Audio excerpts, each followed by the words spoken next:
سب سے پہلے اس نے کہا کہ یہ ملک 3 ٹکڑے میں خدا نخواستہ 3 ٹکڑوں میں بٹ جائے گا. تو میں یہ سوال کرنا چاہتی ہوں کہ کبھی آپ یہ سٹیٹمنٹ دیتے ہیں کہ کشمیر کے 3 حصے ہونے چاہیے؟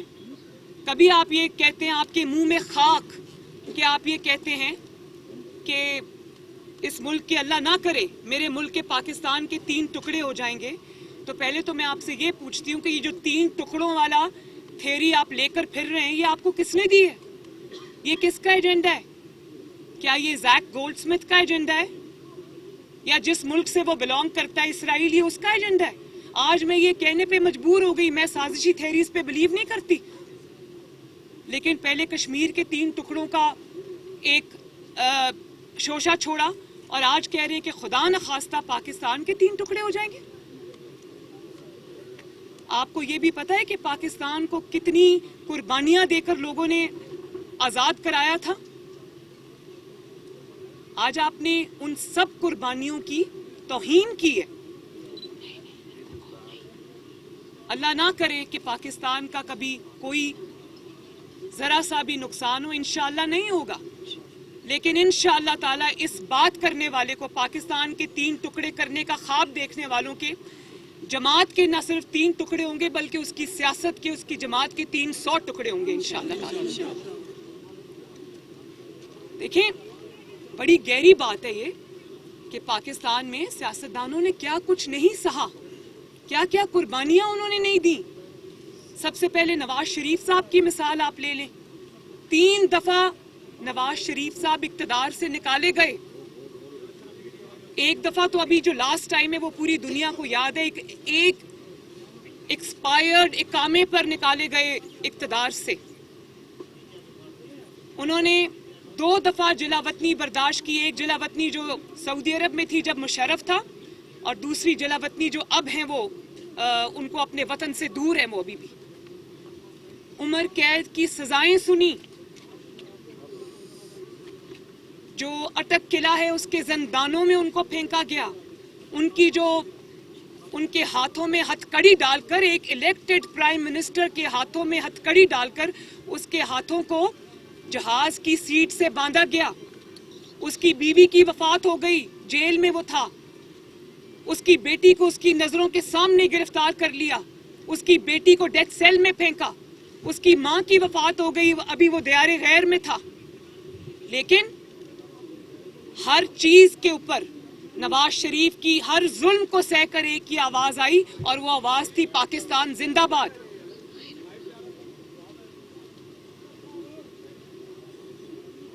پیپلز پارٹی پہ آپ آ جائیں, ذوالفقار علی بھٹو شہید ہوئے, بے نظیر بھٹو اپنی جان سے گئیں, ان کی شہادت ہوئی, لیکن کیا آواز آئی؟ پاکستان کھپے. ANP کے ساتھ کیا زیادتیاں نہیں ہوئی, انہوں نے بھی اپنی جانوں کے نذرانے دیے, لیکن کبھی کسی سیاسی جماعت نے یہ نہیں کہا کہ ملک کے خدا نخواستہ ٹکڑے ہو جائیں گے. سب کی ایک ہی آواز آئی, پاکستان زندہ باد اور پاکستان کھپے. آپ کی منطق کیا ہے کہ میرا اقتدار ہو تو پاکستان زندہ باد, میرا اقتدار نہ ہو تو خدا نخواستہ پاکستان کے 3 ٹکڑے ہو جائیں. میرا اقتدار ہو تو پاکستان کھپے, میرا اقتدار نہ ہو تو خدا نخواستہ پاکستان نہ کھپے. یہ ہے آپ کی سیاست. تف ہے آپ پر. آپ کی ہمت کیسے ہوئی پاکستان کے بارے میں یہ بات کرنے کی؟